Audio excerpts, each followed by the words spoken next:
but you guys were already enthusiastic, so I'll only ask once. Thank you. That table's killing it. Good. Hello, I am Jenn Hunter. I'm going to be your host for the duration of the evening. Let's get some of the business out of the way. Raise your hand if this is your first time at a Curious Showdown. Okay, good. And raise your hand if you've never been to a Curious Showdown before. It's the exact same number. So weird. Excellent. If you are joining us for the first time, Showdown is where we are going to pit all of the players against each other, vying for the laughs and the points awarded by you guys, the audience. So every time I do this, you guys are going to say, audience, you are the audience. We appreciate the audience. You are a audience. Elbow. Good. Someone's paying attention. Excellent. Good.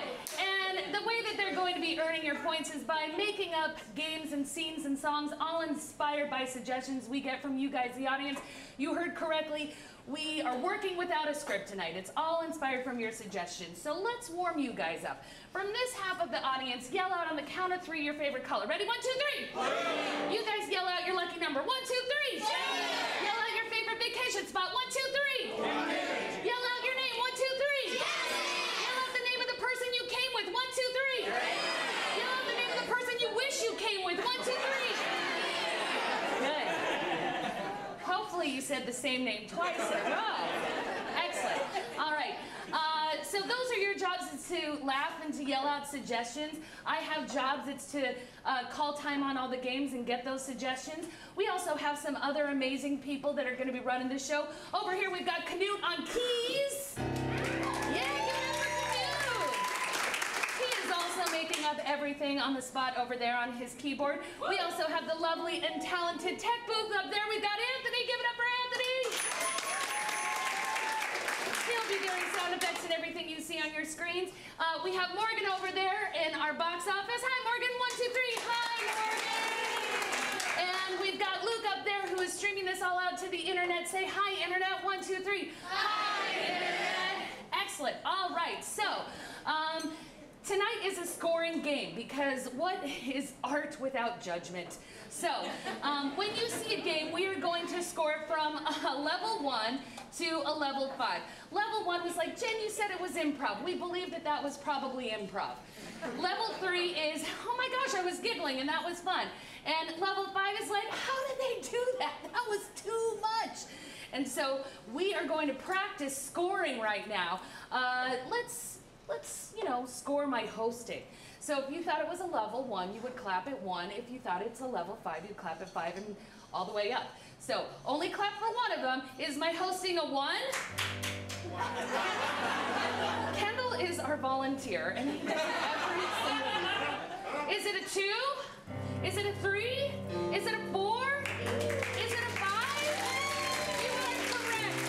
It is a 5. Excellent. All right, so we need to get all of our Showdown players on the stage. Put your hands together for the players!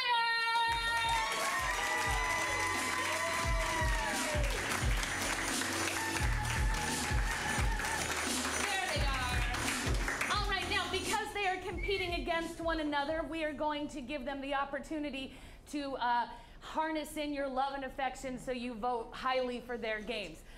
Let's start over there. Tell me your name and the candy that you liked most when you were trick-or-treating. Ooh, okay. My name is Erica, and obviously the candy I liked most when I was trick-or-treating was a full-sized Milky Way. Oh. Hi, Erica. Listen. I'm Ethan Manthey, and I love me some Reese's Pieces. Oh, hi, Ethan. My name is Laura. I was going to say Reese's Pieces, but I'm switching it now. I'm going to say Baby Ruth. Ooh, controversial. Yeah, Hi, Laura. Down on Baby. I don't know if this gives away my age. I'm Stacey, but I liked 100 Grand bar. I don't even know if they exist anymore. Hi, Stacey. Yeah. Hi, I'm KT, and I always want a Reese's peanut butter cup. Don't give me those Reese's Pieces. Give me the Reese's peanut butter cup. Thank you. And I'm Jen. I just liked a toothbrush. That's what I like. Excellent. We're going to start with a non-scoring game called Tag Team Song. Now, let's say Erica is up here and she's singing. However, they're all singing this as if they are one singer. So Stacey can tap Erica out and start her lyrics in the exact same line, word, and syllable that Erica just left off on. They will all tap each other out and sing a beautiful song. Excellent, thank you so much. All right, so let's get a topic. What is a love ballad never about, like a noun? Oh. Gender neutral names. Controversial. That's a concept. Watermelons. We're gonna sing a love song about. Same thing. Water. Listen, 100 grand. You're not in control right now. All right, so the game of Tag Team Song in 5, 4, 3, 2, 1.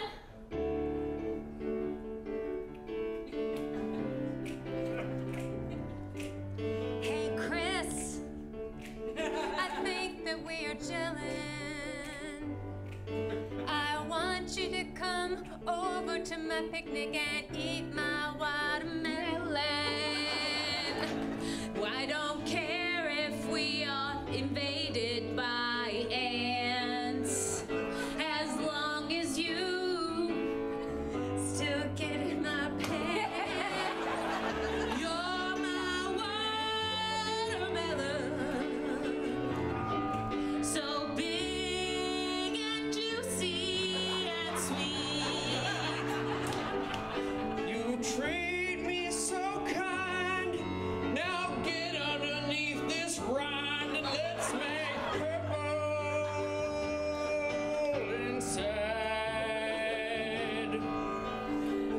You make my face all sticky, and I don't think that love is tricky. You are everything that I need. You're the pulp and the rind and all the seeds. You're my watermelon. You're my watermelon. You're my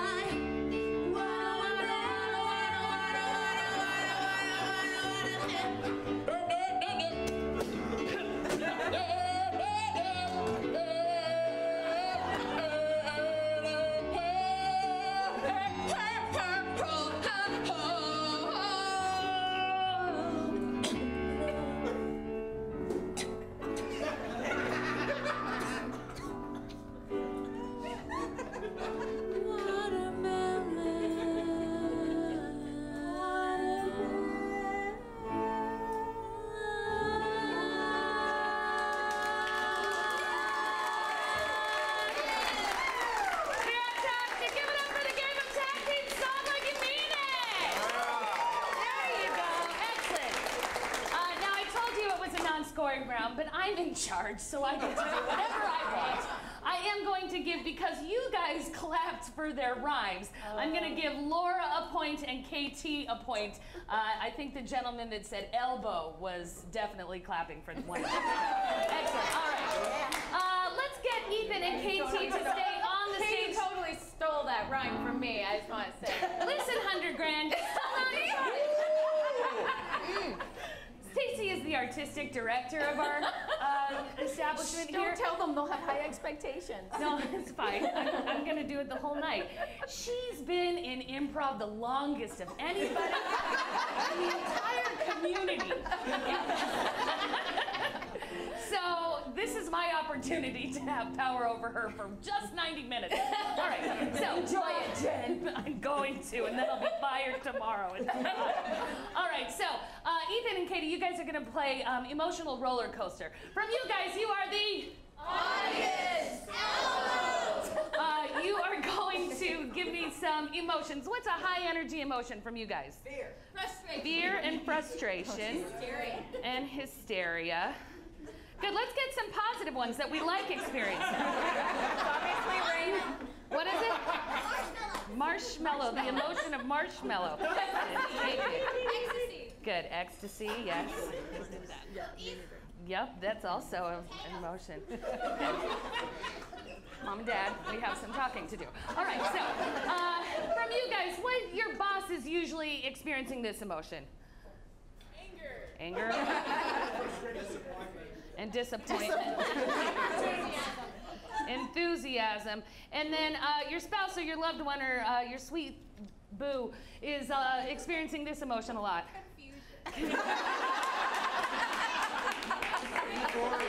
Confusion and euphoria and hatred and regret. From the girl that said marshmallow and cookies. That's awesome. All right, great. So that feels like enough. Katie, will you get a suggestion? Sure, can I get a location that could possibly fit on the stage? A kitchen. I heard kitchen. I heard kitchen as well. So in the game of emotional roller coaster, I can ding the bell and then switch the emotions that both of them will be having. So let's see this emo Roko in 5, 4, 3, 2, 1. They were all out of milk. I am so sorry. We're just going to have to drink orange juice.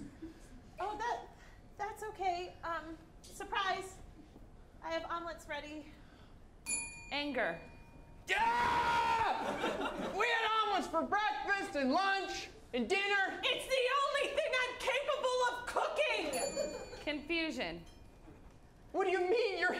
You're a Michelin chef. I know, everything. I thought I was making something different and then an omelet came out.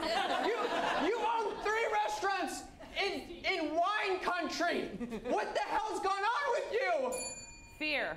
I don't know, Bruce. But all I know is that if we don't figure it out soon, something bad is going to happen. Oh my God. How many people are going to get food poisoning at your restaurants? How many of our houses are they going to foreclose on? Oh my God! Enthusiasm. Bruce, I haven't poisoned any of the patrons. I've just been giving them omelets. It's not like they're poisoned omelets. Oh, good. So you're sticking with what you're good at then. Oh, good. Because I don't want to sell the cabin, the boathouse, or the Yorkie shack. Frustration. But which I actually would love to sell because they just poop and they run the mill of it. If you would just feed them every once in a while is all I'm saying. Just once in a while. Well, Cookies. honey, Surprise. did you time these for when I'd get home and we'd have an argument? Hatred. Cause that's real vindictive of you! You know I'm allergic! You sure are, and you know what else I know that you don't like? Surprises! That probably hurt your hands more than it did me! Ecstasy. I love the pain! You...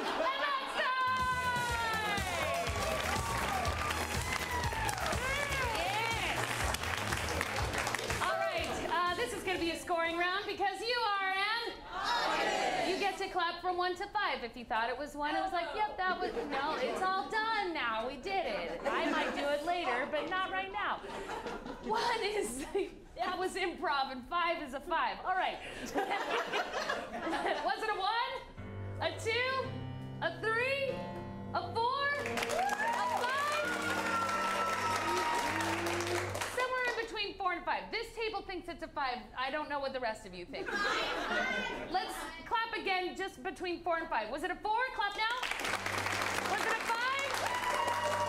You guys are still dominating the audience. That was a 5. Yeah. All right, excellent. Let's see the game of Inner Song Log with Laura, Erica, and Stacey.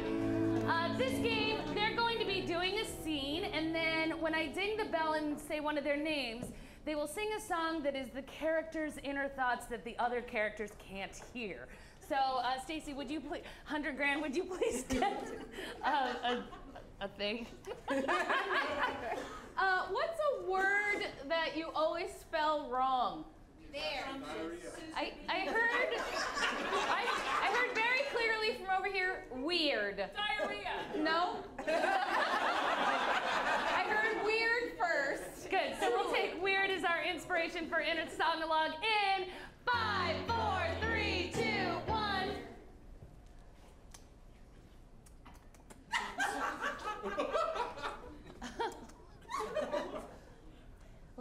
Every time I look at you, I just want to kiss you. The salamander thing's working for you?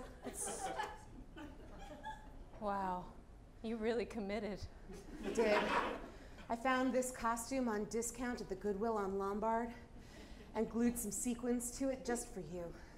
Just for you, Veronica. I never thought I would meet a woman in a pet store and she would commit so hard. Laura, inner song-a-log.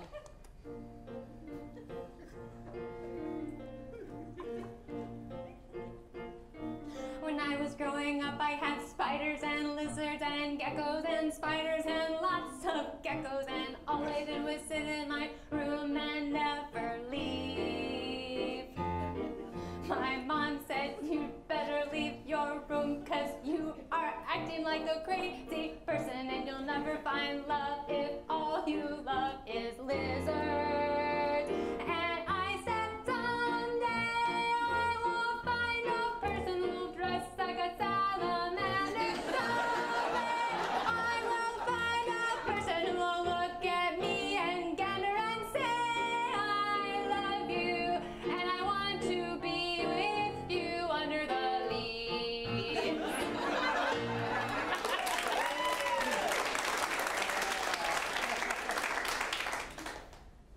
I brought some wet leaves for you. Wow.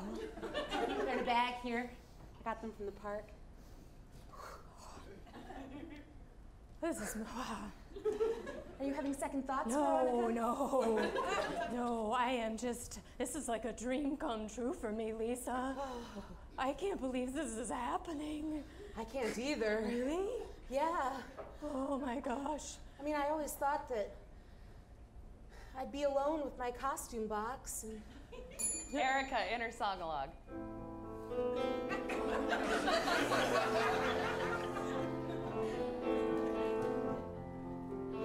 as a child, I dressed up for every occasion.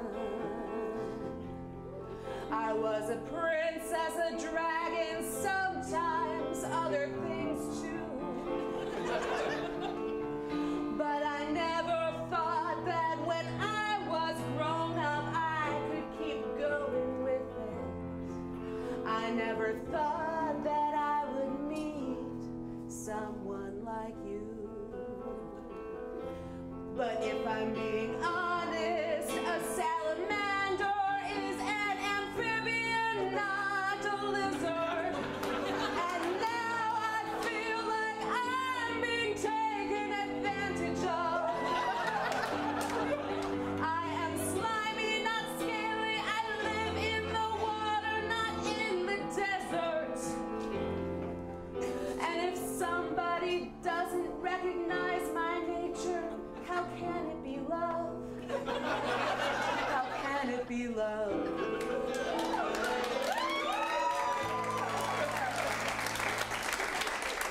I just can't believe someone would be a lizard for me. Excuse me, I was just looking for some prescription dog food. Hey, what do you know about things like frogs and toads and things that live in waterways? Is that a requirement to buy dog food No, here? I Because just- I don't know anything. I know a lot about dogs, but Inner song log, Stacey. I'm feeling horribly out of place. I'm afraid I'm showing it on my face. Everything is exactly how I feared. Everyone in Portland's really weird.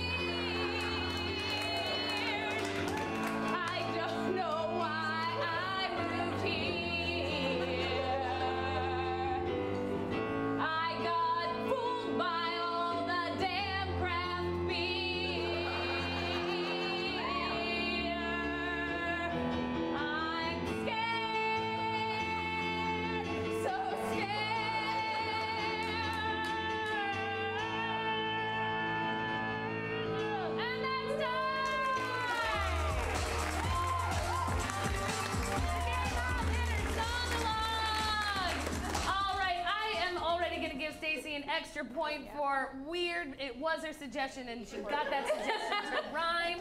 Excellent. Erica, you were also very weird. She was very weird. Yes. All right, so, audience, was that a level 1, 2, 3, 4, 5? 5 big points. Excellent. And it is time for an all play. We are going to play the game of 185. So, Anthony, up in the booth, for every successful joke that we get from the players, could you give them a point, please? Thank you so much. So 185 works a little something like this. It's a standard joke setup. Let's say you guys gave us the suggestion of cows. 185 cows walk into the bar. The bartender says, I'm sorry, we don't serve cows in here. And 185 cows say, that's okay, we'll go to an udder bar. Great. So, yes, this is a pun achievement game. So if we get a successful pun and you guys titter, twitter, guffaw, any happy noise coming from an orifice above your neck, and then they will, you're welcome, they'll get a point, and we will continue to get suggestions once we feel like we've heard all of those jokes. All right, so from here, what's an occupation you wanted to be when you were 8? Manicurist. In all of my years of improv, which is not as much as Stacey, I've asked that question for years and I've never heard manicurist. So give yourself a point and take that home with you. All right, so the game of 185 in 5, 4, 3, 2, 1. 185 manicurists walk into a bar. Bartender says, I'm sorry, we don't serve manicurists here. And the 185 manicurists turn to the bartender and they say, well, I'm going to file a complaint. 185 manicurists walk into a bar. Bartender says, we don't serve your kind here. 185 manicurists say, well, can I at least polish off this drink first? 185 bartenders walk into the bar. Oh, shoot. 185 manicurists walk into the bar. The bartender says, I'm sorry, we don't serve you guys here. The manicurists say, dang, you nailed it. We're gonna have to go somewhere else. And those are the manicurist jokes. All right, can I get an occupation from over here? Athletes. Any specific kind? Softball, baseball, athletes. Softball, baseball? Yep. 185 softball and baseball players walk into a bar. The bartender says, we don't serve your kind here. And they say, that's fine, we'll leave, or we're not even gonna pitch about it. 185 athletes walk into the bar. The bartender says, I'm sorry, we don't serve athletes here. So the athletes look at each other and go, swing and a miss. 185 athletes walk into a bar. Bartender says, I'm sorry, we don't serve athletes here. And the 185 athletes said, but we wore our magical red socks. What? Right now, red socks! I'm from Boston, bitches. Could you take a point away from Stacey? You Yankees fan? 185 baseball players walked into a bar. Bartender says, we don't serve your kind here. And they say, that's fine. So we look at your menu. You didn't have what we wanted. We wanted bundt cake. 185 athletes walk into a bar. The bartender says, I'm sorry, we don't serve athletes here. The athletes look at each other and say, well, could you pitch like another option to us? 185 baseball players walk into a bar. The bartender says, I'm sorry, we don't serve baseball players here. And the 185 baseball players say, well, that's just foul. Let's get an animal that you see in a zoo sometimes. Hippopotamus. Hippopotami. 185 hippopotamuses walk into a bar. The bartender says, I'm sorry, we don't serve hippopotamuses here. And the hippopotamuses say, seriously, we're literally the most dangerous animal on earth to humans. Like, you should let us stay or you're gonna have a problem. 185 hippos walk into a bar. Bartender says, we don't serve your kind here. 185 hippos say, but we've walked a Nile to be here. The game of 185. All right, so let's keep Laura and Ethan. I'm not even going to share what the score is. We'll find out next game. Laura and Ethan, please stay for the game of love letters. Love letters, we've got these two lovely human beings, and they are separated right now. What would be an unusual reason why they're in a long-distance relationship? The Nile River? The Nile River. Excellent. Got it. Good. And poor parenting might also come into it. Thanks, Marshmallow. All right. So, do you guys need anything else? Would you like any other suggestions? No, that's great. Nile River. Love letters in. Can we explain?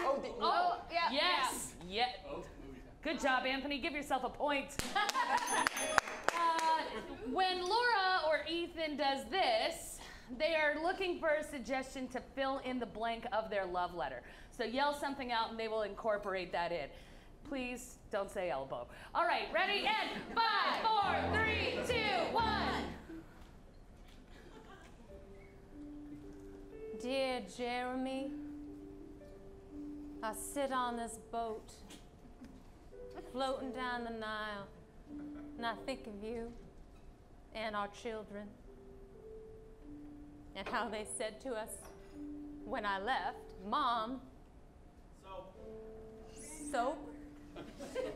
soap, Mom, be sanitary. Well, I did not wash my hands, and now I have come down with graham crackers. That's what the doctor told me it was. It's like little flecks of brown on my arm. Cotton candy. Like what? Cotton candy. Cotton candy.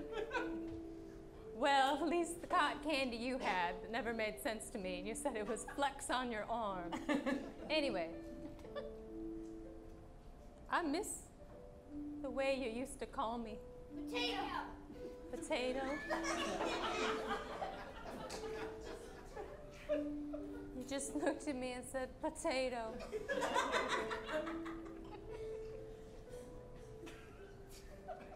And how I used to call you Marshmallow. And how your mom would tell us to come up with more creative names. We didn't need it. We had love. Anyway, I'm sorry I left on this research trip. I miss you, and I miss especially your My Little Pony collection. Your loving potato.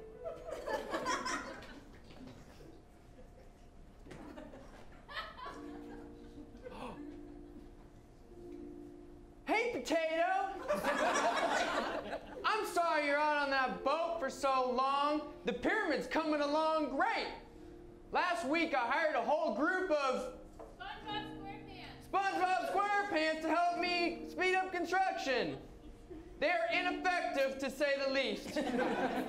I'm sorry about the graham crackers, too. I know how they crumble. That's why I wait till they're stale and tough and they don't break as much. Why? That makes me think for Christmas I should get you a set of Turkey basters. Turkey basters to baste all the turkeys that we need to baste. That's what you use turkey basters for. Potato, do tell the children that their father loves them, and tell them that Daddy will bring home a set of turkey basters for them as well, child size, of course, for basting turkeys. I do miss you. The pyramid is almost done, I swear. Love, Jeremy.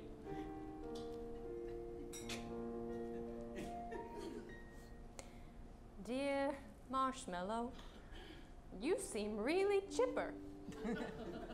I don't have the children. I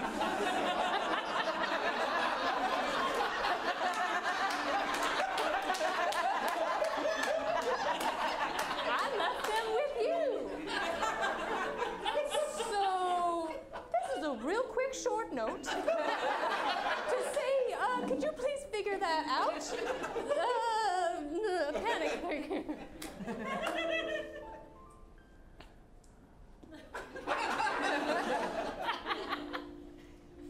Damn.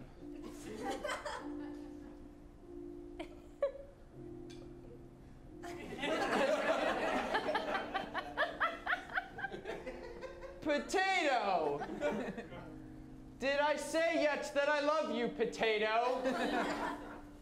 When I said bring home something for the kids, ...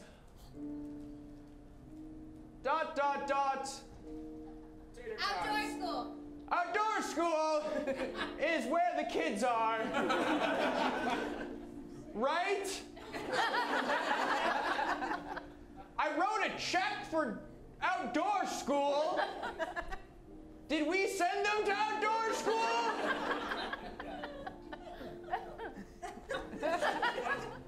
Well, if you wrote a check for outdoor school, I assume that yes, they are at outdoor school. Anyway,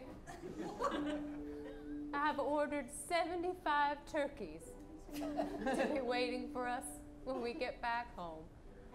And I will happily baste every single one of them. Because that's what turkey basters are for. And that's time!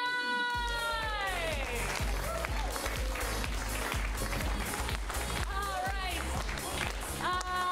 Let's score that because you are all right, was it a 1, a 2, a 3, a 4, a 5? You thought it was a 5. Excellent. All right. I'm going to give Laura an extra point for noticing the plot line and that the children were missing.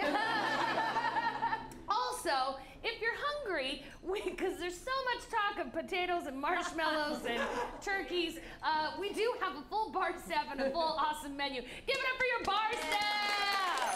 Excellent. All right, so let's get Stacey and Katie and Erica up for the game of soap opera. Yeah. So in soap opera, there are a couple of rules. One of the players has to be looking out longingly. One of the players has to be making direct eye contact with one of the other players, and the third has to be splayed dramatically somewhere on the set. So, what is a very mundane event that your family does monthly? Surfing. Mundane surfing. Excellent. Surfing is the suggestion we are going to take for soap opera in 5, 4, 3, 2, 1. This wave is my white whale, bro. I'm gonna surf it all the way to Australia. How can you possibly do that, bro? All the oceans are connected. You're just gonna leave me and Monica here alone? You're just gonna ride that wave all the way to Australia while we ride the wave of work? It's my dream! I was just gonna lie there and dig in the sand. Monica! You are better than that. Sand is less dangerous than water. Oh my God. But water is where the thrills are, right? Sand is sometimes dry and sometimes wet. You were always the smart one in the family, Monica. Monica, if you let Brad go. Nobody ever said I was the smartest one before. What were you saying? Nobody ever will again. Are you saying that I'll die on the wave? I could say a lot of things right now, but I am not saying them. I am horrified by you. Do you ever taste sand? Monica! Sand is not for eating! Who says? Everyone! Who says? Who really says?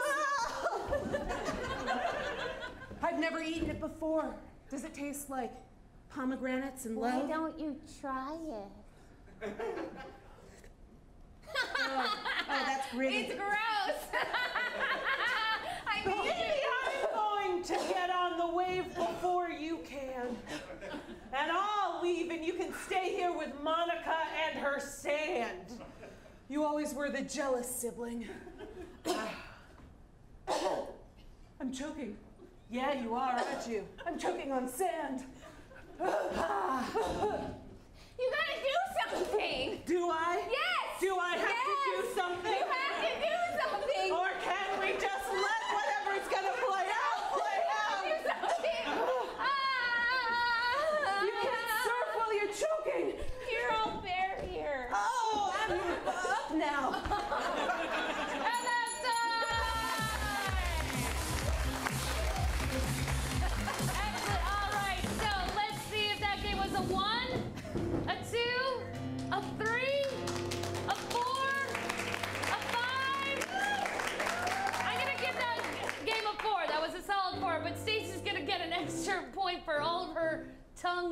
work. It's not the first time.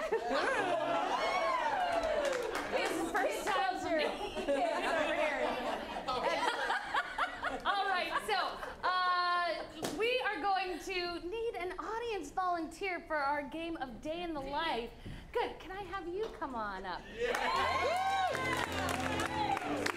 What's your name? Tegan. Tegan. Give it up for Tegan, ladies and gentlemen. All right, so Tegan, did you have? Go ahead and have a seat. Did you have an interesting day this week somewhere in there? Yeah. What day was it? Wednesday. It was Wednesday. There was a full moon on Wednesday. Excellent. Just hold it a little bit closer. Excellent. So, Tegan, we're going to ask you some questions about that Wednesday, and then I will explain the game after that, because we don't want you to know anything up front. All right. So, Wednesday, you woke up, yes? Yes. Yes, of course you did. And tell me about that. Like, when do you wake up? 7. At 7 a.m.? And I'm assuming 7 a.m. Yeah. Are you with somebody? Yeah. Who's that? My husband. Your husband? What's his name? Elbow. Blake. His name is Blake? Yeah. All right. And do you snooze? Do you just get right up? Get right up. Get right up. Interesting. Good. And what are you getting up for? Work. And where's that? Family medicine practice. Family medicine practice. And who is your good friend at work? Do you have friends? Allie. Allie is my good friend at work. Allie is your Yes. friend. Great. And what are you doing at this family medicine practice? Talking to people. Thanks for being- Patients. Talking to patients. Okay, so you're talking to patients, and Allie's your good friend. What's a word to describe Allie? Is Allie here? Yeah, Allie's here. Interesting. She's interesting. Yeah. And what's a word to describe Blake? Cartoon. Straight up cartoon. Cartoon, straight Yeah. up. Got it. And then who's the boss at work? You don't have to use their real name. We won't know. Jane. Jane. And can you tell us tell us a word to describe Jane? Intense. Intense. Great. Anything interesting on that Wednesday at work that happened? Drug overdose. Oh, Yeah. no. Good. We're gonna make some comedy happen tonight. Good. Was there anything less than that? Was it your drug overdose? What was something that was like, ha ha ha, Allie and you? Eating pasta. Yep. That is the A and Z of family medicine practices. All right, good. When you get home, what's something that you like to do or that happened on Wednesday? Netflix and Ooh, dance. Dance. Blake, what did you have to add? Did you hear it, Laura? Good. Erica heard it. Any pets at home? Any children at home? Lizards. So you related to that first song. I truly did. Hard. How many lizards do you have? 2. What are their names? It's okay, Stacey. Is she Did you wanna making it do up? No. Just wanted to follow. I am in charge, Jen. Ultimately. Yeah. It's gonna go away. No, please do ask questions. She just said multiple lizards. 2. Mango and Spotty. Also fake names. That's okay. Yeah. Just trying to figure out how much this is made up. Literally my lizard names. Okay. What kind of lizards are they? Bearded dragons. Yeah. Okay. That was real. Good. And then, so you Netflix, anything going on Wednesday that was notable? No. Nope, that's it. No dinner. All right. What do you dance as well? Hip hop, yeah. Oh, cool. You Okay. take class, you go to a place and just do it? Yeah, we go to a place, we take class. Oh, don't worry. You're going to see some hip hop dancing. Excellent. Okay, so Allie, how this game works is we are going to reenact that day in your life. And when the players, where's my bell and I got horn? it. Oh. Sorry, I forgot I had it in my hand. I was holding it for you, and then I completely forgot. Super helpful. When you see them getting things right, go ahead and give them a bell, and when that would never happen, give them the horn, and they'll try again until they get a bell. Okay. All right. So the last question is, who would you like to play you, Tegan, in your day in the life? Is that a Laura? Yep. Okay. All right. Good. I will take the mic from you at this point. One more time for Tegan. Dance light in 5, 4, 3, 2, 1. Beep, beep, beep.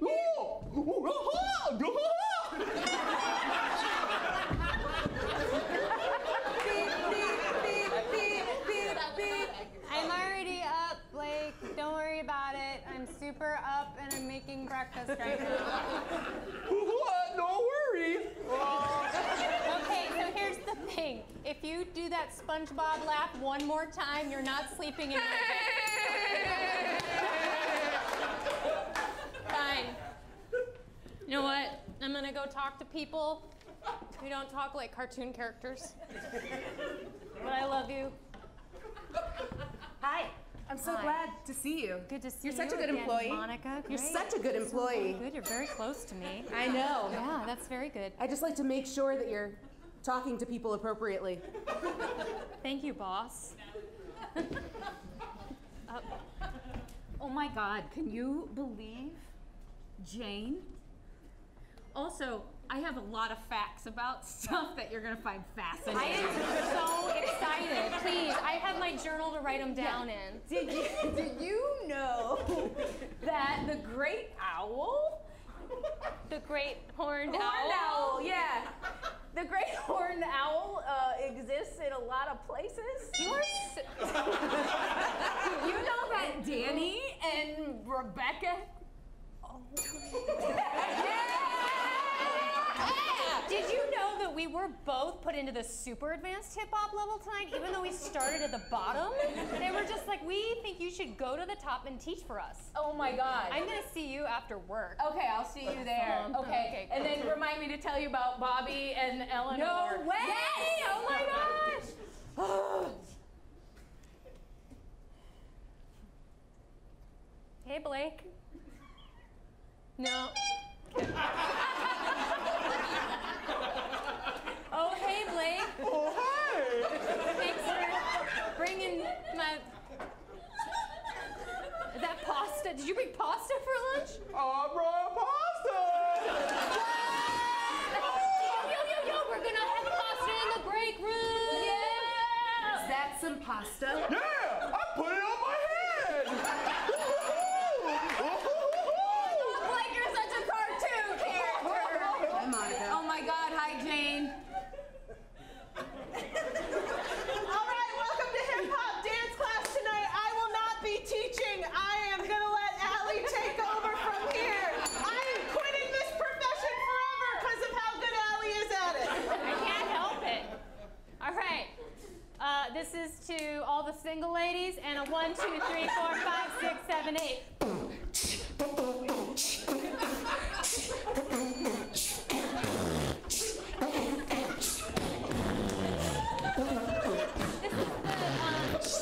Yeah, oh wow.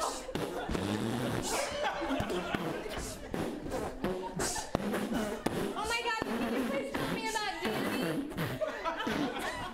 Can't beatbox and talk at the same time. One more time for Tegan.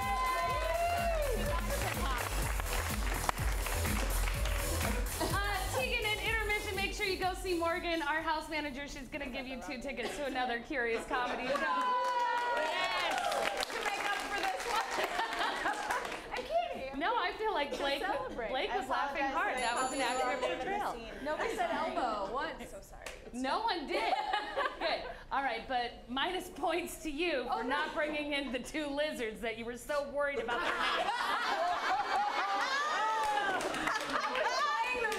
Jen, you just didn't see my subtle advance moves. I just want to thank everybody on my last night at Curious Comedy. I won't be back talk after this. All right, good. So, was it a 1, 2, 3, 4, 5? Excellent. Now, we are going to, in just a moment, find out who is ahead in Showdown point-wise, but we have some announcements for your intermission. You could go talk to Morgan over there, because if you are enjoying what you're seeing and you're like, I kind of want to try it, we do have a free improv class that's going to introduce the beginning stages of what it is that we've been doing. Not as long as Stacey, but a pretty long time. So, Jen, let me step in here for 1 second. Yeah, absolutely. Those classes are happening this week. Yay! They happen periodically, but if you sign up now, you can come Monday, Tuesday, or Wednesday this week. Good. That was actually stuff I couldn't say, so thank you. Good. If you have a cell phone, make sure that you get it out and go to Facebook and like our Facebook page. And if you do that during this intermission, you can win 2 free tickets to another Curious Comedy show. Woo! Also, we have more drinks and appetizers, so go visit our bar. One more time for our bar staff. Now, you have 2 of these and 2 of these. Let's see who is ahead in our showdown. Not me. It's Laura and Ethan. It was all those 185 jokes you did. Good. All right. They saved Excellent. me from you. Those 3 improvisers are going to have some special jobs in the second half, but put your hand up with me and count down to intermission from 5, 4, 3, 2, 1. See you out there, Sharp!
All right.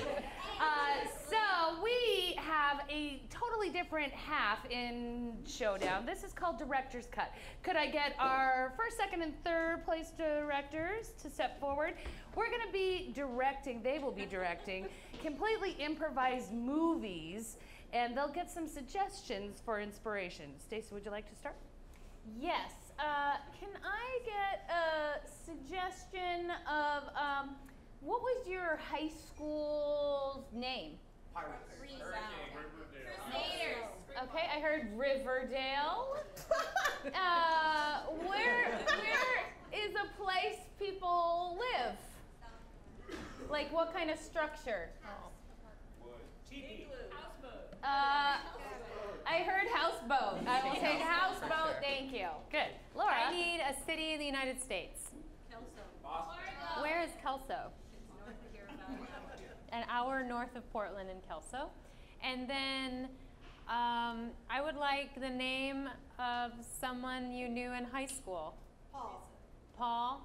And then I would like the name of a grandmother or grandfather. Dorothy. All right, great. That's all I need. Thank you. Can I get a word that you associate with the word powerful? Veterinarian. Good. Ask and ye shall receive. All right, veterinarian, thank you. And then can I get a gender-neutral name? Alex. Alex. Thank you, veterinarian and Alex. And now they are going to tell you the title of their movie and the genre based off of your suggestion. We will be doing a upstairs, downstairs, or like a period piece, and it will be called, you know, period means so many things, and yet it always gets a chuckle. Era piece, we'll be doing an era piece called Riverdale Manor Boat. Laura? I'm gonna do a buddy cop movie, and I'm gonna call it Kelso 5-0. I'm going to be doing a space odyssey called Voyage of the Starship Veterinarian. You asked for it. Now, I do say this every single weekend, but I really mean it this weekend. You guys are our favorite audience that we've ever had. And because you're our favorite audience, we are inviting you to our 9:30 show for free! Different improvisers will be joining some of these improvisers to do a completely different kind of improv format. So please text that babysitter and say that you're going to be staying with us.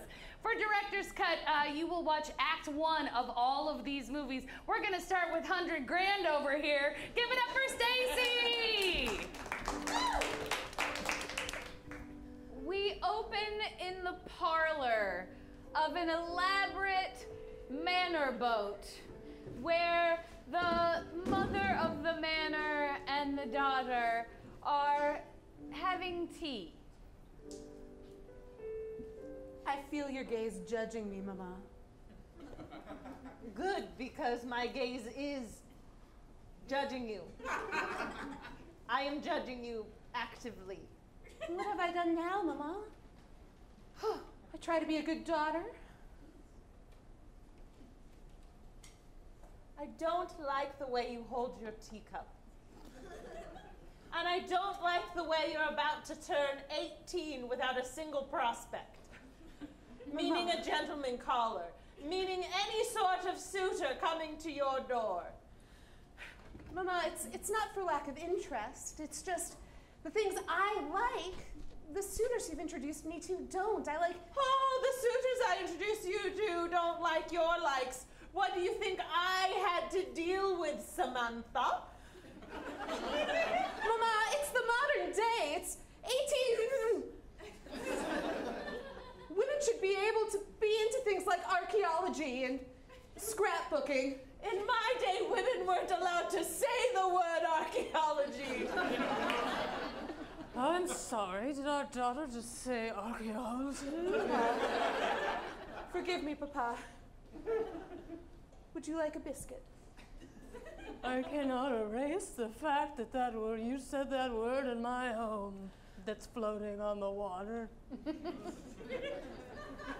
Samantha, I'm afraid your new group of friends, that Archie and Betty and Veronica and that insufferable Jughead, are filling your head with strange ideas. No, they're the first true friends I've had. I've been stuck here on this manor boat my entire life. I want to meet some real people and find love and be an archaeologist. We cut to the harbor bar. It's a tavern where we see the usuals having an evening together. And then this whale, it looks me in the eye, and I look back at it, and I said, Betsy, I love you. And that was the time I fell in love with the whale. You told that story last week, you did. We're hearing it too many times. It's a compelling tale of man and whale. Well, you changed the name up, but it's always the same thing. Just then, to break up their monotonous evening of repetitive whale stories, a newcomer to town enters. Did I hear a creak? Oh, God, there's a newbie in here. Hello, noob. A handsome gentleman with fine clothes that are for some reason also filthy. That's a fine-looking tailcoat you got there and a tippity-top top hat that you're wearing, but it's all a bit dirty. What you been doing out there in the mud? Yeah. Rolling around? Dancing with piggies. Having a roll in the puddles? Bacon with mud cakes. All right, let him talk. I'm afraid I am unable to tell my story, for it is full of danger and secrets. Just then he steps forward and delivers a monologue of his story. You see, I cannot tell this particular story, for it would get me in a great deal of trouble if anybody found out that I ran away from home and spent several days sleeping out in the wilderness of the forest just outside of town.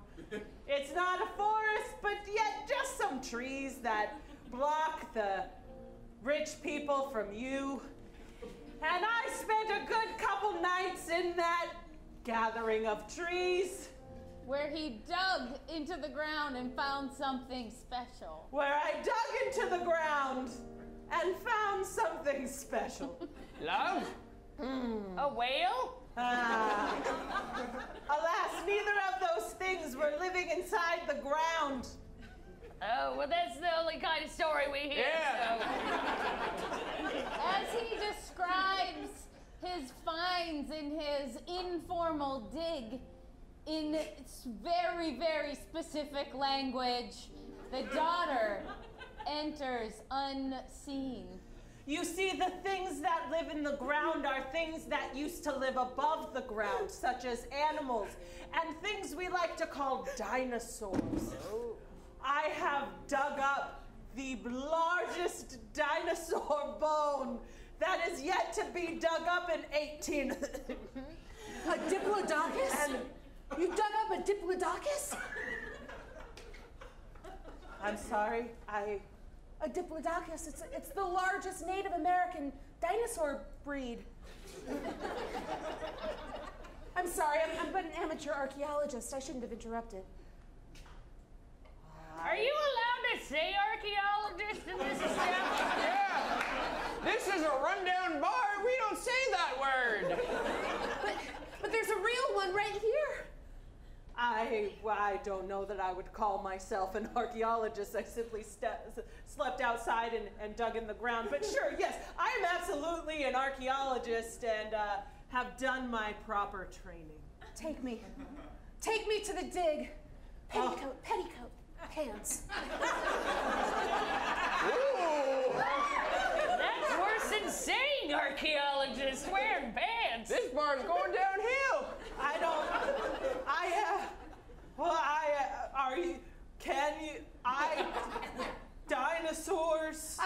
dirty work. I will do the digging, the classification, the taxonomy, the brushing with little paintbrushes. You're gonna have to please stop using words like that, for I am but a man. I will clean the stuff. They cut to the informal dig out in the woods where there's a cold, drizzly rain. And even though it should put a chill through their bones, I mean the ones in their bodies, the heat between them keeps them warm. I'm just observing your work because I am an archaeologist and know what I'm doing exactly. I know. Seeing you with that bone in your hands is really... I just have such admiration for you.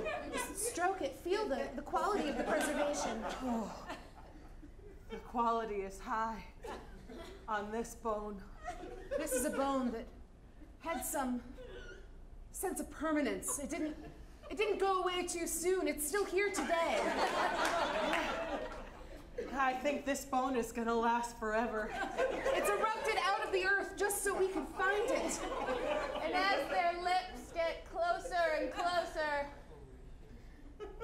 Samantha's parents enter. Samantha. Both of them. Samantha! You dropped that bone, that very hard preserved bone. It's not what it looks like. Stop saying bone! It's not what it looks like, Mama, Papa. This is in the carriage. This is the discovery of the century. The carriage. I won't leave you. I'm sorry. I must say something in this moment. A big, grand, sweeping gesture. I am not a trained archaeologist. I simply was sleeping in the woods and started digging out of boredom. And I stumbled across something bigger than me, bigger than you, bigger than you. And the camera keeps cutting between the not archaeologist's monologue and the mother's reactions back and forth. I just didn't tell you.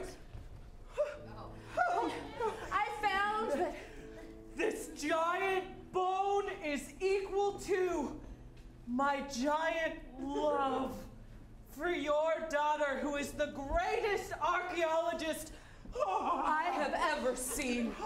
The greatest archaeologist the world has known. And you should respect her for it. And blackout!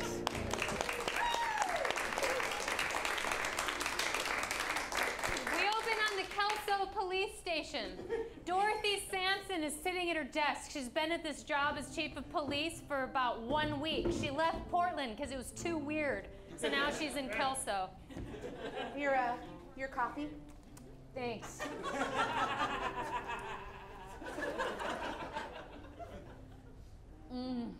Terrible coffee. Just the way I like it. Up yours, Portland! She sneaks a look at a photo she has hidden in her drawer, though. A photo of someone from Portland.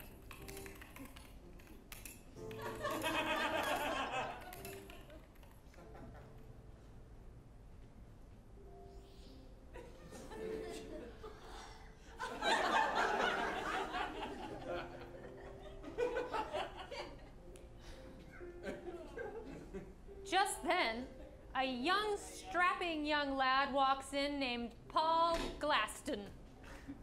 What? Nothing.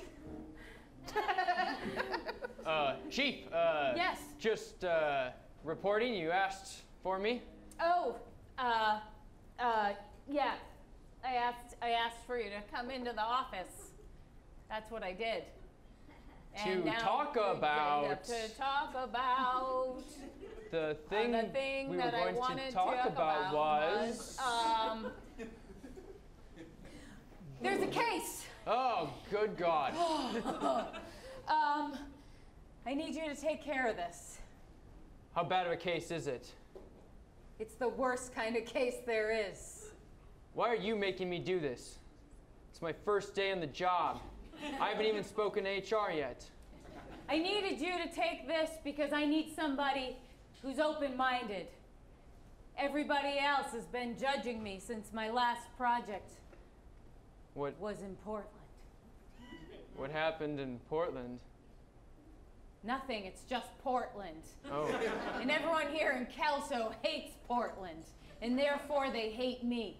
But you don't. I don't because know you're from you. Denver. Yes. And it's pretty much the same thing, just less oxygen. My blood is, I have so many red blood cells. I excel on any case here at low elevation. What's the case, boss? This girl. She looks real innocent, but she's been knocking off convenience stores and grocery stores all over town. And I don't think she's working alone. I'll get her.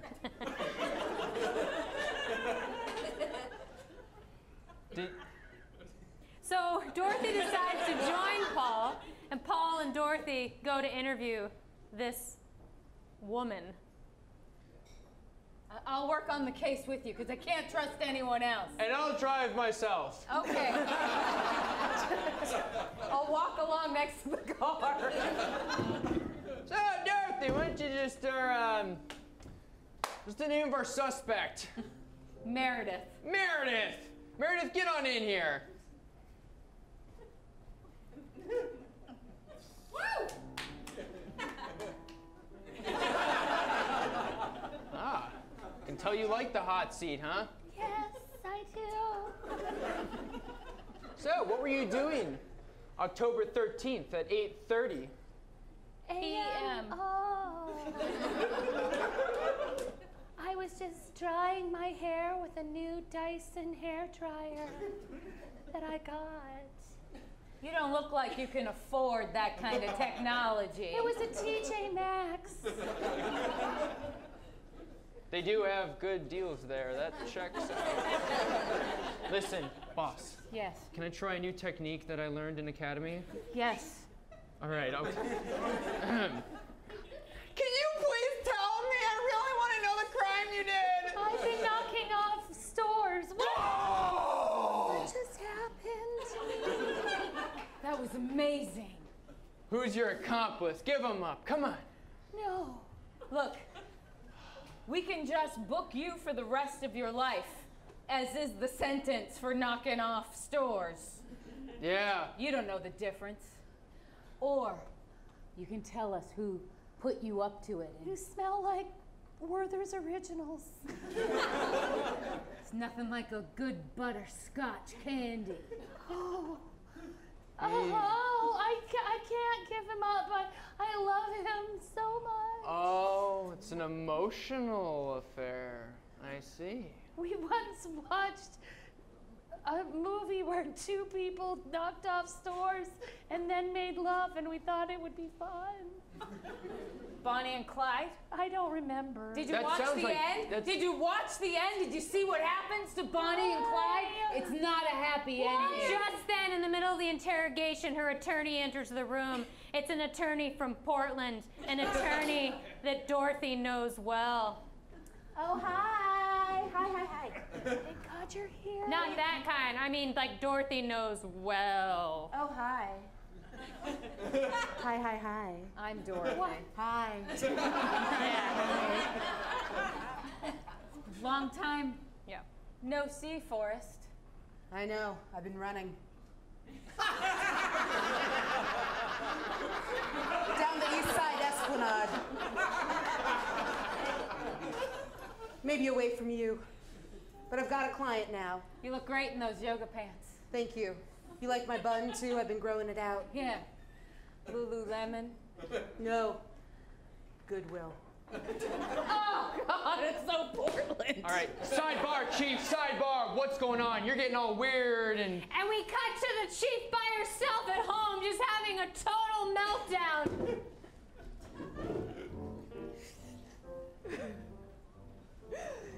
Only kombucha can make me feel better. And scene!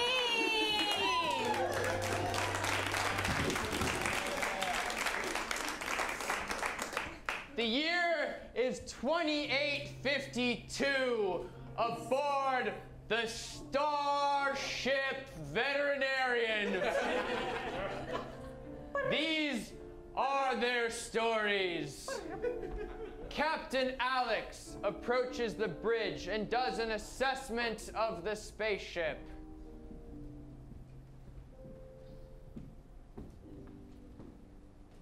You feel so good? You feel good?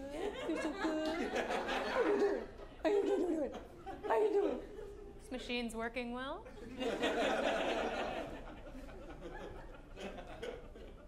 You're a good kitty cat. You're such a good kitty cat. You're gonna roll over. You're gonna roll over. Oh, here's your belly. Is it your belly? The captain's first mate comes out and joins Captain Alex on the bridge. Captain, I must say, your tactics are quite unorthodox. I miss animals. I do not understand what it is, the love between a human and an animal. In our planet, animals are only for eating and mushing. Mushing into a... Driving a sleigh. Oh. Mush.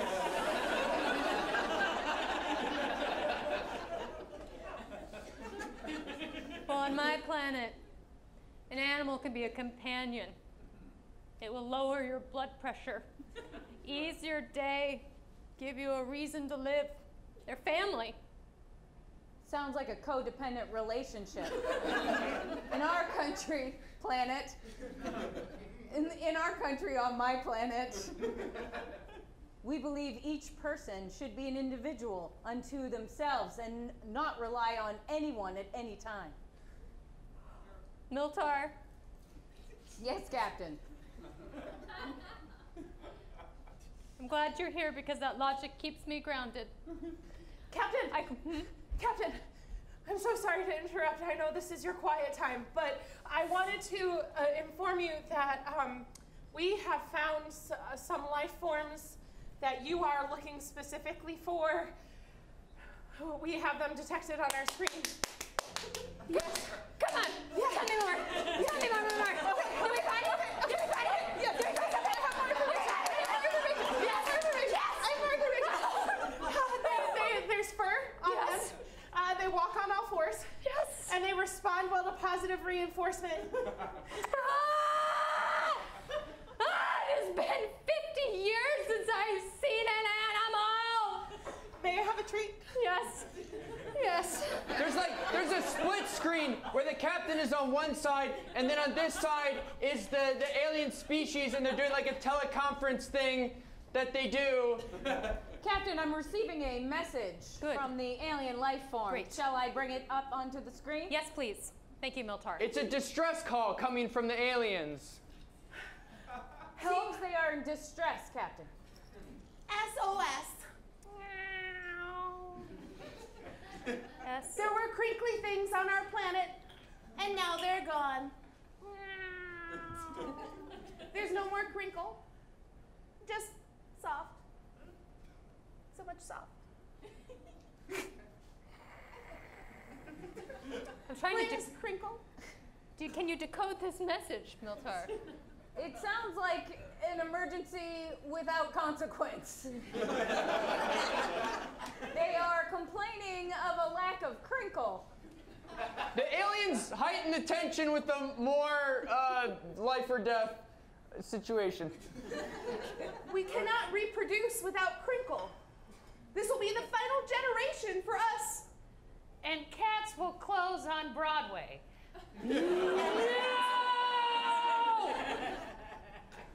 I did not hear that right. Mr. Mistopheles. Rum-tum-tugger. This is us signing off. Please help. It goes static and they vanish, the two animals. Captain, All right, yes. It seems that a Broadway musical from Earth is in jeopardy, as well as the future of the species on that planet. Would you like us to land on the planet? I would, Miltar. I must recommend, Captain, that we move forward on our mission. But if this is what you need, Captain, I will follow your orders. Land on the planet. Blackout! All right, give it up for your three directors! Yes. All right, now, you watch Act 1 of all of those movies. We can only watch 2 movies go to Act 2. So I'm going to ask the directors to recap what has happened, and maybe they'll give you a hint of what would happen in Act 2. A daughter ahead of her time has met a man who at first seemed like everything she wanted, but it wasn't true. But he has stood up for her. What's going to happen? Oh, I don't know. You can only find out if you watch Act 2. Will there be love? Will there be more sexual innuendo dinosaur bombs? Yes, I guarantee it. Laura. We're in Kelso. Wow, what a great setting. And our heroine has just revealed a darker side, something that's really tearing her apart. What is it? Is she gonna totally destroy herself, or will she pull up her bootstraps and survive in this town? And who is this mysterious girl who was stealing things? And Ethan. Space is infinite, and so are the possibilities in the second act of The Voyage of the Starship Veterinarian! Excellent. All right, so I'm going to put my hand over their heads. Clap for all of them, but clap loudest for the movies that you would like to see continue. Is it Stacey and her upstairs, downstairs era piece? Is it Laura and her buddy cop film? And is it Ethan and the Space Odyssey? All right. I had nothing to do with it. Yeah, Jenn, yeah, right. Sorry. We will continue with Act 2 and Laura. We open back up on Dorothy. She has been drinking all night. It takes so much kombucha to get enough alcohol to get a buzz on. But I can do anything I set my mind to forget about my old love and my new love. Both forbidden. Both completely inappropriate for a police captain. And just then her old love shows up at the door. It's your house. I'm sorry. I just picked an Airbnb at random. I didn't. Sorry, my hair's wet. Oh my God, your dreads are so beautiful. I know. And you are too. You've aged well. Like $100 grand bar. You know, like I remember you from my youth, but you still taste good, probably? I'm sorry, I was never good at pickup lines. That was a pretty good one. What you drinking, kombucha? Yeah, you want one? I'd love some. Give me one with a lot of SCOBY. I like that mucus texture. Oh.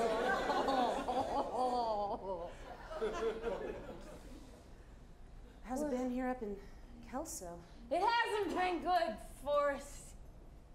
All I can think about is you. I keep looking at your picture in my drawer. What we had was so good. You and me, your 3 other boyfriends, our 2 cats and 1 dog. We all knew that love was infinite and can't be limited to just 2 people. I know. That's all done now, you know. When you left, I left. I came up here to Kelso and started looking for an organic farming commune to live on. There's none of that here, so I'm just bouncing from Airbnb to Airbnb. And they all have shitty furniture.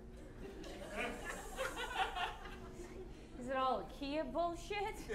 Nothing from Goodwill at all? It's all from Ethan Allen. Oh, God. It's all from Ethan Allen. No. Full price. And while the chief is distracted, the young lady sneakily enters. It's just not the same. It's just not the same at all. Forrest, you know that our relationship was the reason why I had to leave the force. And I'm sorry for that. It's too hard to prosecute criminals that you were representing. You were clouding my judgment. And I came all the way to Kelso. I know. And I still can't get away from you. Not at all. You cloud my vision.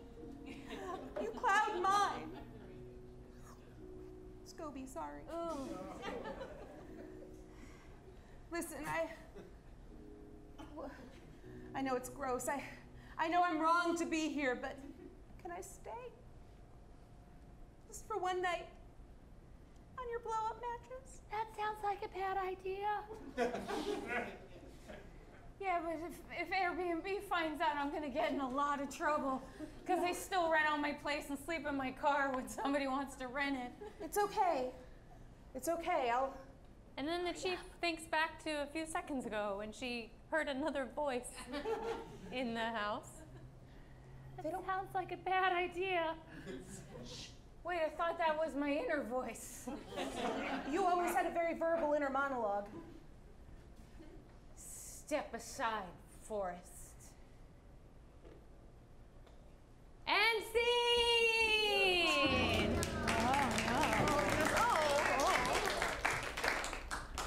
Alrighty. We get some cool space music going. Yeah. We have that classic scene where you hear a bunch of hissing noises as a spaceship's landing off in the distance. Yeah! We see the captain and the first mate pal walk out. They're surveying the planet. They're giving their first impressions of a world they've never seen before. It's very green. Yes, Captain. It is very green. It seems that there must be water here, much like on Earth. Perhaps that is why it is conducive to pets. That looks like Mount Hood.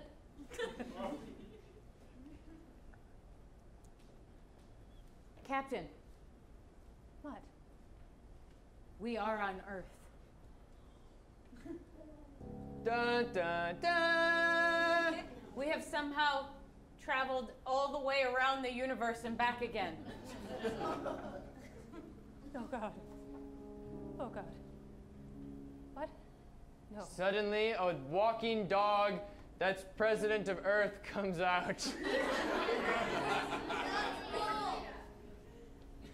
Well, Captain, I'm getting a life force. Good. We know Earth, it can't have changed that much. We weren't gone that long. Captain, I ask that you turn around. What? Yes. Whoa, hey. You're standing upright. I am. I can also talk. Oh, new people on Earth. You smell strange. You smell different. You smell like you need some work on feelings. Hi. Hi. Hi. Hi. Hi. Hi. Captain, this is a canine erectus. Because it is standing erect. Thank you. You look exactly like my bean dog. Bean dog? Your bean dog? Bean, he's called Bean, it was his name. Oh, that is interesting, for my name is Bean. Bean? Bean! Captain. What? It appears that this Earth is a manifestation of all your inner feelings, hopes, and dreams. Oh, no. Your past, and everything that's been sentimental and meaningful to you. Oh, dear. Suddenly, a little childhood Captain Alex comes out. Wow!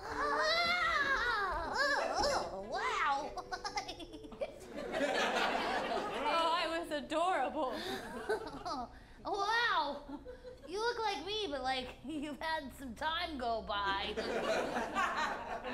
And then an older Captain Alex comes out. Oh, I was adorable twice. Whoa, you look like him, but like some time has gone by. It's rough.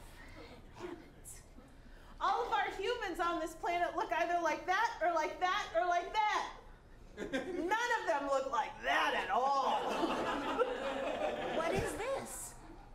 Captain, I can only infer that you have no sentimental feelings toward me, as there are no beings on your imaginary planets that look like me. That would hurt my feelings if I had any. Captain, it seems the only way for us to return home is for you to repress all of these memories and feelings again. Oh, I'm sorry. Did you think you could leave? That's fun. I know that I have like a nice exterior, but I'm here to let you know that you are stuck on this planet forever now. So welcome to your permanent home for forever. Suddenly, two cages rise up out of the ground and encase the captain and the first mate. Captain, it seems we are encaged. Bean. I do not respond to that anymore. I got too much power. You should not have given me this much power. You should have given me You were my best friend. I have a lot of best friends. My loyalty goes to anybody who's in charge of me. So I'm going to go respond to the person who's in charge of me now. Miltar. Yes, Captain. Now that I see that my former best friend is now president of this planet and has trapped us both, I am realizing that you are my best friend and I have overlooked you. Thank you, Captain. I can tell by the sincerity in your voice that that is meant as a compliment. But can you tell by the sincerity in your brain?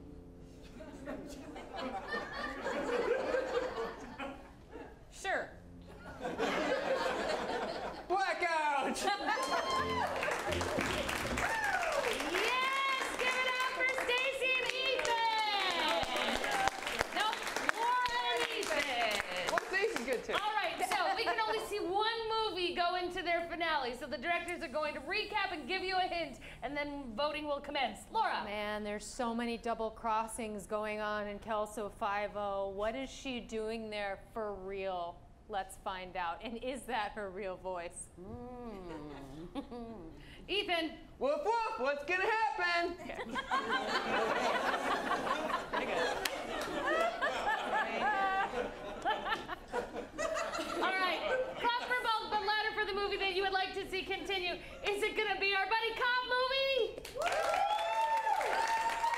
Is it gonna be our space odyssey? All right, Ethan is our winner of Director's Cut and Showdown. Take it away, Ethan. All right, we find the captain and the first mate. Now they're in one cell, so they're stuck really close together.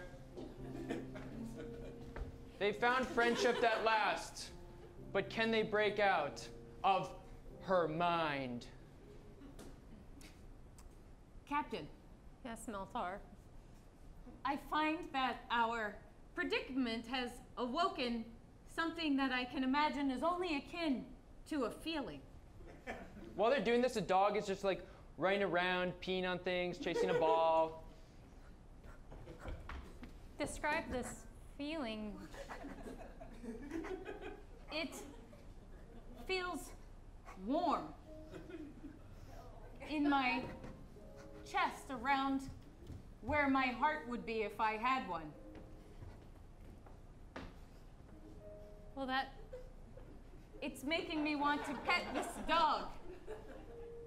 I think you're feeling love. That's what happens when you see dogs, though it is not unpleasant, Captain. No.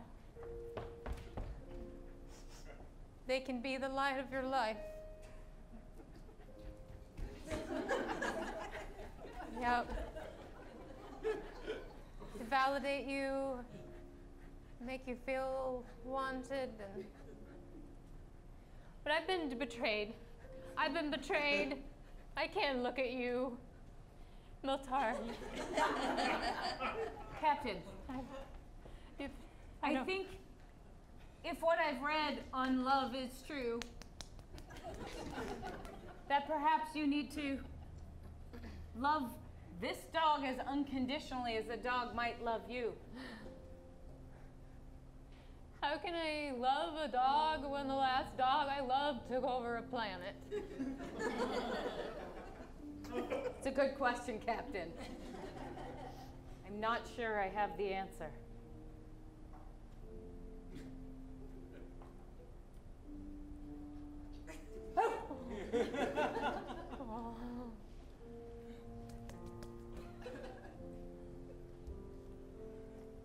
It's interesting, Captain. This dog does not have the power of speech. Oh, I'm just a quiet type. Oh. Captain, can you, dog? Yeah? Could you release us from this engagement? Oh, totally. Is that what you want? Yes, dog. Oh! Oh! Good dog. Oh! There you go. Friend. Great. Friend. That was really easy. Shake. What's your name? Kelso. Kelso? Isn't that where you are from, Captain? Yes, it is. My mom was the police chief. Really? Yes. Oh, wow. Kelso's great. There's that Kelso. one little, there's big bones. There's big bones in the forest. Captain, I don't think we should waste any more time. We need to get back to the ship. What is this now? Oh, hi. Kelso, you let them out of the cage. Uh-huh. Yes. Did you pet Kelso? That's the only thing Kelso needs to feel any sort of attachment to another being. The captain did pet Kelso, yes. Well, let me tell you a story. Let me tell you. This is just a little fish, a little stuffed fish. Let me tell you a story about the captain. Yes. No. Bean. The captain claims loyalty. The captain claims friendship above all else. But the captain left Bean behind for a spaceship. I thought you were on the ship. I thought you were there. I didn't know until we were in Parsec 16. I made it my life's goal to get the power of speech and to stand erectus in order to trap you here, and now I hear it's just a misunderstanding. And I made it my life's goal to find you. Miltar pulls some crinkly out of their pocket and throws it on the ground. The crinkly that they needed, the reason we're here. I thought it was just a ruse to get us here, but apparently they do need crinkly. Listen, I know it felt like they were gone forever, or maybe 10 minutes. It's hard to tell the difference. But they're here now. And we have a crinkly, and we have pets on the head. And I bet they've got some good Scooby snacks. Oh, Kelso, you always know how to talk sense in a little old bean over here. Captain, I think it's time we leave and continue our mission. We've already been distracted for too long. Miltar. You can't leave yet. Miltar. Yes, we have front row tickets for the both of you at Cats. You've manifested me in your imagination world. You do have sentimental feelings for me. I do. Maybe all of us can go share a memory. Blackout!